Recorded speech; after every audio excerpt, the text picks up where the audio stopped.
Hi guys, তোমরা সবাই কেমন আছো?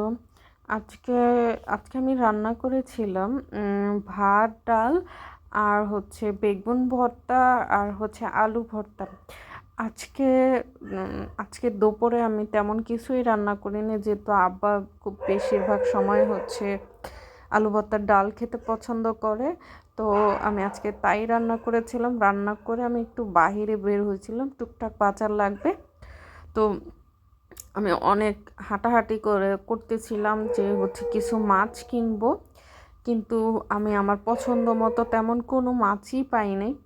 আমি একটু গুড়া মাছ কিনতে চেয়েছিলাম, যেহেতু বাসায় অনেক বড় একটা রুই মাছ কিনে নিয়ে আসছি, আবার মাংস নিয়ে আসছি। এখন কিছু গুড়া মাছ কিনবো। আমি একটু গুড়া মাছ খেতে পছন্দ করি, যার জন্য পুরা এরিয়াটাই হাঁটতেছিলাম, যেহেতু এদিকটা তেমন কোনো বড় কোনো বাজার নাই। আসলে রাস্তার পাশেই অনেক ভালো ভালো মাছ পাওয়া যায়, তার জন্য রাস্তা দিয়ে অনেক হাঁটতেছিলাম। অনেক দূর পর্যন্ত আমি গিয়েছিলাম, পুরো রাস্তাটাই আমি জায়গাটার নাম বলবো না, পুরো রাস্তাটাই হাঁটতেছিলাম। তো এর মধ্যে আমার খেসারির শাক খুব পছন্দ হলো, কিন্তু দাম চাইলো 70 টাকা, তাই আমি এখান থেকে নিলাম না। তো আমি আর একটু হাঁটতে হাঁটতে আর একটু সামনে গেলাম মাছ খোঁজার জন্য। তো আরেকটা আঙ্কেলরে দেখলাম যে খুব কম দামে খেসারির শাক বিক্রি করতেছিল। আমাদের গ্রামে কি বলে, কলই শাক বলে। তো ওইখান থেকে আমি পরে 60 টাকা কেজির হাফ কেজি নিয়েছিলাম। নিয়ে তারপর বাসায় নিয়ে আসছিলাম। তো আমি মনে হয় না সেই ভিডিওটা করেছি। তো ওইখান থেকে সোজা তারপরে নিয়ে তারপর আমি বাসার দিকে রওনা দিয়ে চলে আসি। তো বাসায় আসার পরে এই তো আমি এখন রওনা দিয়ে দিয়েছিলাম বাসার দিকে আসার জন্য, কারণ আমি ভালো কোনো মাছ পাইনি।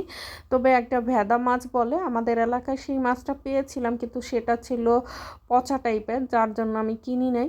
পরে বাসায় চলে আসি। বাসায় আসার পথে আমি টুকটাক বাজার করেছিলাম, একটা বিস্কিট, তারপর চিড়া, মুড়ি, টিস্যু পেপার। তো তোমাদের সাথে শেয়ার করলাম যে আমি বাইরে গিয়ে কি কি বাজার করেছি। তবে হ্যাঁ, এইগুলাই আমি বাজার করেছি। আজকে বাসায় ওরকম বাজার লাগে না, যেহেতু আমি মান্থলি বাজার করি। টুকটাক ওই যে আব্বার ডায়াবেটিসের রোগী, তার জন্য এই যে মুড়ি আর চিড়াটা খাওয়াই। তারপর সন্ধ্যার সময় মনে হয়েছে আমি একটু কি বলে রামান রান্না করে খাই, কিন্তু আমার মুখে এত ঘা যে আমি রামানটা রান্না করে আর খেতে পারি নাই। ঘায়ের জন্য মুখে দিতে পারি নাই। একটু সিম্পল রান্না করেছিলাম, বেশি ঝাল টাল কিছুই দিই নাই। আর আমার বাসায় যে সবজিগুলো আছে ওইগুলো রামানের মধ্যে দেওয়ার মতো কোনো সবজি না, তাই আমি দেইও নাই। বাই বাই এভরিওয়ান, তোমরা কমেন্ট করে জানি।